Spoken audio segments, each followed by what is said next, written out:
saya Mukrimatunisa. Di sini saya akan menjelaskan materi atmosfer. Pernahkah Anda mendengar atmosfer dan efek rumah kaca? Rumah yang atap dan dindingnya terbuat dari kaca. Rumah ini biasa digunakan untuk pembibitan pada kegiatan perkebunan dan berfungsi untuk menghangatkan tanaman yang berada di dalamnya.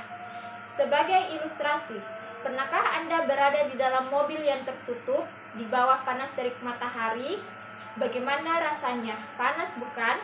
Hal ini disebabkan oleh sinar matahari yang masuk menembus kaca mobil membuat seisi mobil menjadi panas. Panas matahari tersebut terperangkap di dalam mobil, tidak dapat menembus keluar kaca mobil. Nah, untuk lebih jelasnya, silahkan simak video penjelasan tentang atmosfer dan efek rumah kaca. Yang pertama, pengertian atmosfer. Atmosfer berasal dari bahasa Yunani yakni atmos yang berartikan uap air atau gas, serta sakhaira yang berarti selimut. Jadi, atmosfer tersebut dapat diartikan sebagai lapisan gas yang menyelimuti suatu planet, termasuk juga bumi, dari permukaan planet itu sampai jauh di luar angkasa dengan ketebalan ialah kurang lebih 1000 km dari permukaan bumi, serta bermassa 59 dikali 1014 ton.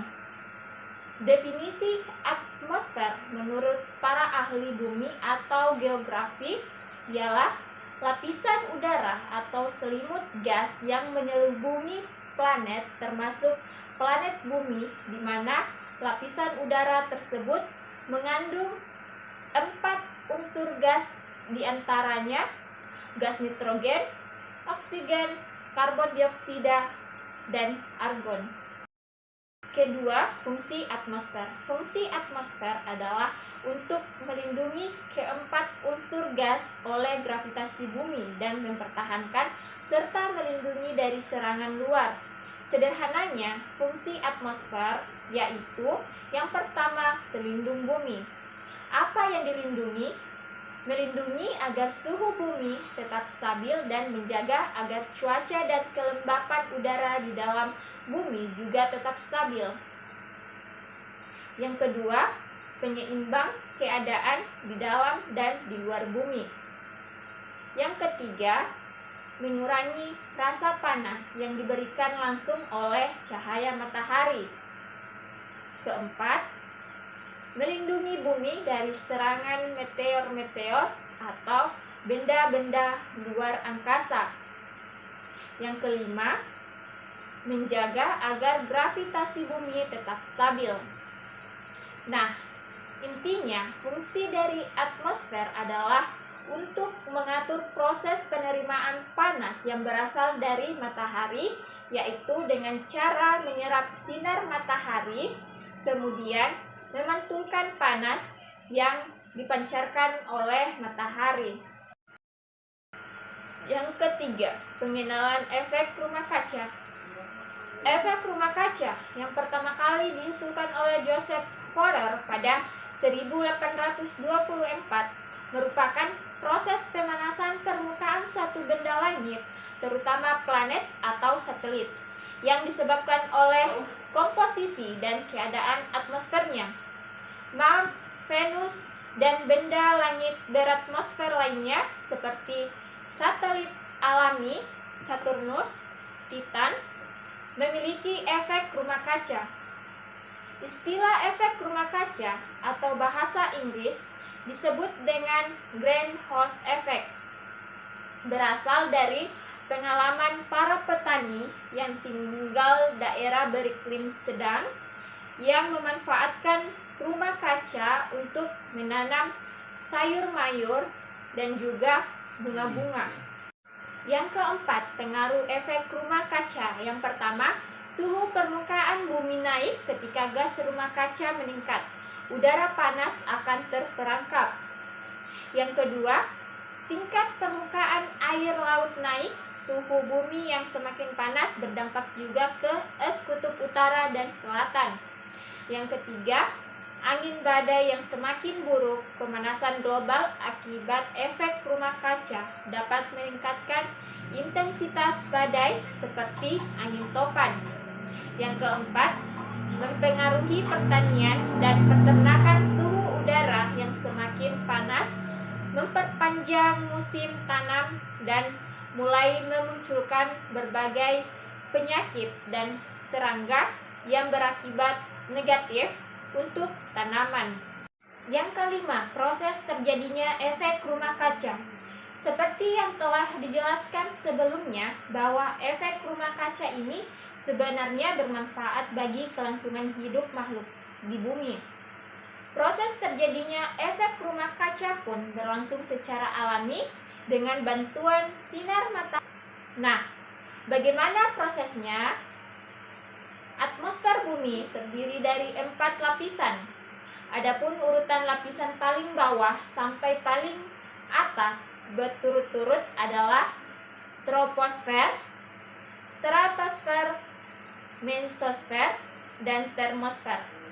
Nah, saat matahari memancarkan radiasinya, berlaku keadaan berikut. Yang pertama, 35% dari radiasi tersebut tidak sampai di permukaan bumi. Untuk radiasi gelombang pendek seperti alfa, beta, dan gamma akan habis terserap di 3 lapisan teratas, termosfer, mesosfer, dan stratosfer, dan sisanya dipantulkan kembali ke luar angkasa.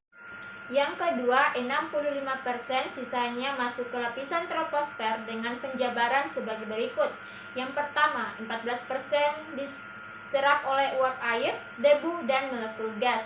Yang kedua, 51% sampai ke permukaan bumi dengan ketentuan sebagai berikut, yaitu 37% merupakan radiasi langsung, 14% merupakan radiasi difus yang sudah terhambur di lapisan troposfer oleh molekul gas maupun partikel debu.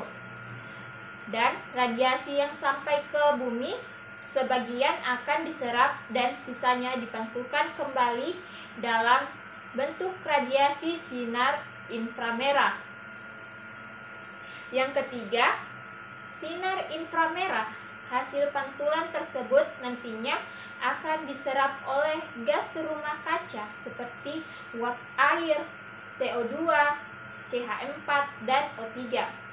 Nah, sinar inframerah yang terperangkap di dalam gas rumah kaca inilah yang menyebabkan naiknya suhu permukaan bumi.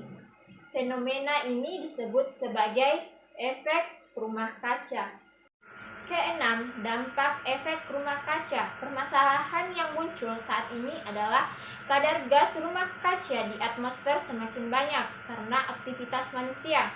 Hal ini memicu semakin banyaknya sinar inframerah yang terperangkap di dalamnya. Akibatnya, muncul dampak merugikan yang bisa mengancam kehidupan makhluk di bumi.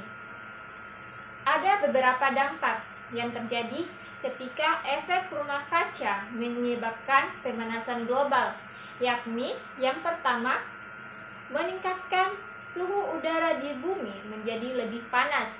Yang kedua, terjadinya perubahan iklim dengan peningkatan uap air sehingga curah hujan meningkat. Yang ketiga, mencairnya es di kutub dan permukaan air di banyak wilayah mengalami kenaikan. Dengan adanya kenaikan air, beberapa wilayah akan mengalami bencana seperti banjir, erosi, hilangnya dataran, dan masuknya air laut ke wilayah air tawar. Yang keempat, dampak efek rumah kaca di lautan bisa merusak habitat hewan laut. Pasalnya, suhu air laut meningkat dan merusak terumbu karang dan habitat ikan. Namun, di samping hal-hal tersebut, efek rumah kaca juga memiliki dampak yang positif bagi kehidupan, terutama manusia. Efek rumah kaca sangat dibutuhkan oleh segala makhluk hidup yang ada di bumi, karena tanpanya planet ini akan menjadi sangat dingin. Yang ketujuh, mengurangi efek rumah kaca. Yang pertama, penghematan penggunaan alat listrik. Menghemat penggunaan listrik antara pukul 5 sampai 10, seperti memadamkan listrik jika tidak digunakan. Yang kedua, pemakaian kendaraan bermotor, seperti mengurangi penggunaan kendaraan bermotor.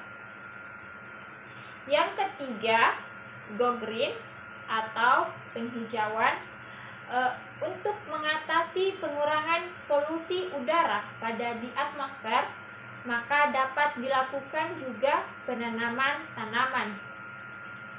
Penanaman tanaman dapat berupa pohon yang dilakukan di halaman dan tempat-tempat yang banyak menghasilkan polusi udara, seperti di pinggir-pinggir jalan. Yang keempat, pengelolaan sampah. Sampah merupakan masalah jangka panjang karena sampah akan terus ada. Jika tidak dilakukan langkah-langkah untuk menanggulangi masalah sampah, maka sampah akan terus menumpuk di tempat pembuangan sampah akhir.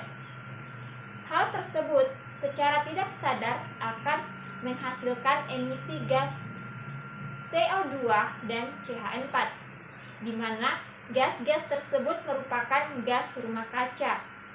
Seperti yang pertama, mengurangi penggunaan sampah. Yang kedua, sampah organik bisa dijadikan kompos. Nah, itulah tadi materi yang saya bahas mengenai atmosfer dan efek rumah kaca. Semoga apa yang saya sampaikan bermanfaat untuk kita semua. Sekian, wassalamualaikum warahmatullahi wabarakatuh.